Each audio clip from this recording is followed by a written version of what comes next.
Body আলাদা, engine আলাদা, part two part জাহাজের পার্ট আলাদা। একটা বাস তৈরিতে কতজন মানুষ লাগে তাহলে?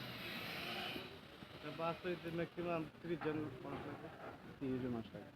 আর আসলে আসে তো শুধু চেসিস আর ইঞ্জিনটাই নাকি? হ্যাঁ, একটু দেখাই বলেন যে মানে এরকম ভাবে আসে। এইগুলো আছে, এরকম ভাবে আসে, আমরা এইগুলো পরে প্রথমে কি তৈরি করা হয় বডি? পুরান জাহাজটা বের করে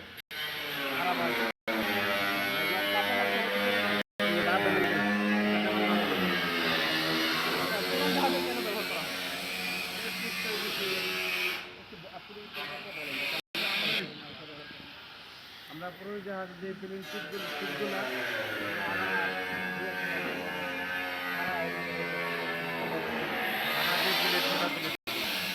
আর ওই টিউবগুলো বাংলাদেশি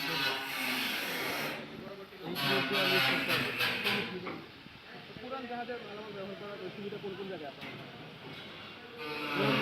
মালামাল বলতে এগুলা টিকসই বেশি,